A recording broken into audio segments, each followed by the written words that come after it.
Hey there, day 4 coronavirus sourdough starter update. 4 days. It's growing. This was morning maintenance was done probably 6-7 hours ago. So it was probably about a half an inch higher, and it's oozy and bubbly, and I really like the smell, but I'll tell you, I like the smell of gasoline too. So I'm a little crazy. So I think while I'm pleased with it, maybe I'm the impatient type. I have only fed this once a day. I'm wondering if I might start feeding this twice a day, because I see other information on the internet, which is always true, right? I see other information on the internet that says do this twice a day, but it's kind of bubbling along really nice. So maybe I'll just leave it be, maybe it'll just need an extra day or two if I'm not really pleased with it. Right now, at this point, it's kind of separating. So if anyone can tell me if that's supposed to happen, I would really appreciate that. I stir it back down and it's bubbly. It smells good. I think it's all right, but a little reassurance would be good. Now, coronavirus. Here's the parallel. So the Pennsylvania statistics that I have, again, from health.pa.gov, as of updated noon today on March 21st, 2020, we have 371 deaths, 371 positive cases in Pennsylvania. That is, as compared to the last time I wrote this down on my scratch paper here, March 19th, we had 133. That's today's March 21st. Deaths are now up to 2. Montgomery County is reporting 71 positive cases, and Philadelphia County is reporting 69. They're catching up to Monco.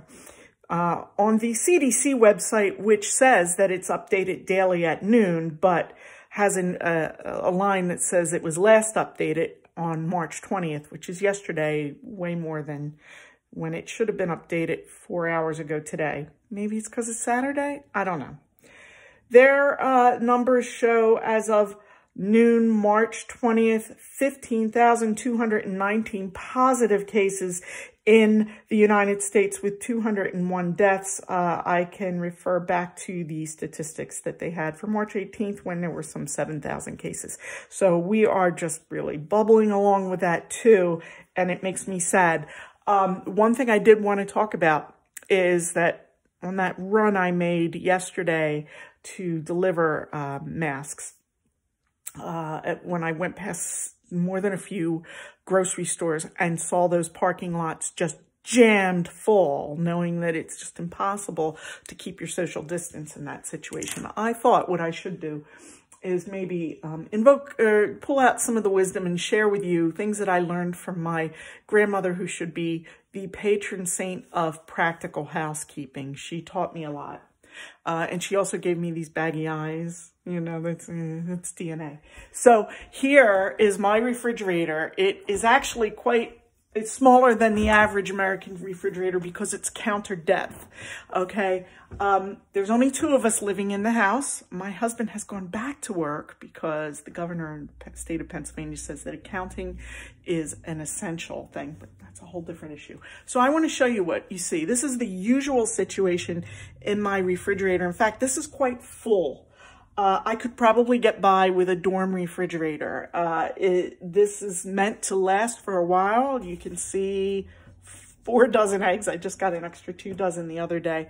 And I'm a little, again, I don't think I'm crazy, but I drink raw milk. I have things in here like, this is leftover from last night's pasta dish, which is, I'm not going to go through everything I have. There's bits and pieces of soup, some vegetables and fruits. I have a good deal of cheese, some of which is going to be frozen after I'm done with this video. So what I really want to say here, and let me not waste this energy, what I want to say here is, instead of thinking about things that you want to eat, think about what you have to eat. This is really what we need to do. And also parallel to the situation that's happening with the demand on our healthcare system is the demand on our grocery situation. Yes, there's plenty of food out there for us. We don't need to panic. There are people working long hours and are being exposed to a lot of other people crowded into these stores. We need to flatten the grocery store curve as well as flattening the curve on this coronavirus outbreak, pandemic. So think in terms of what you have that's available. Servings. How many servings do you have on hand in your kitchen, and how many and how much food do you have? What is edible? Not whether or not you want to have hamburgers tonight, or, you know, the kids will only eat spaghetti. That's your problem. I am past that. I'm not going to be able to talk to you about your picky eaters. My kids are gone and they can do what they want. So what I'd say when I look in here is that I have about immediately microwavable available or take right out of the refrigerator to eat servings of food that will sustain us. Probably 1, 2, 3, 4, 5. I probably got about 10 servings. That's 5, you know, between the two of us. That'll keep us going for a little while. I'm not taking things out of my freezer. I don't need to. We can eat these leftovers. I can make really great things out of all those eggs. I do know how to cook. I'll share recipes if you really want to.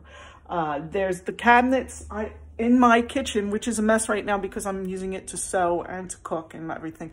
In my kitchen, only those 2 cabinets right next on either side of the range hood have actual food in them. All the rest, and some of these are, this is a newer kitchen, yay. Some of those cabinets are actually empty, and that's a whole other issue. I have a few snacks in here. It's messy, not a lot. I've got some good vinegars in there. I should find a way to use that. So that's what I'm talking about. Stay away from the grocery stores until we can flatten this down. It'll keep us all safe. We won't have to be crowded into the groceries. You probably have stuff you can eat. You know, the kids might be happy if you just give them peanut butter and jelly. They're not going to die if you just give them peanut butter and jelly instead of something that's, you know, perfectly balanced. My concern right now is I'm out of half and half. That's how I prefer to drink my coffee. I'm just using milk. And if I run out of milk, then you know what? I have probably a couple of cans of evaporated milk. If I'm not, I won't die if I either don't drink coffee or if I just doesn't need to drink it black. I can do it. I can do it. I have tea. You know, you have substitutions. Stay away from the grocery stores for a little while. Try to spread yourselves out until you see that the parking lot is cool, that there's not cars from the front door to the curb. Okay, that you need to do that. Okay, so that's my rant for today, my advice. I'm going to call it advice. And good luck with your sourdough starter. Good luck with keeping healthy. I want you all to be kind to each other and stay healthy. Bye.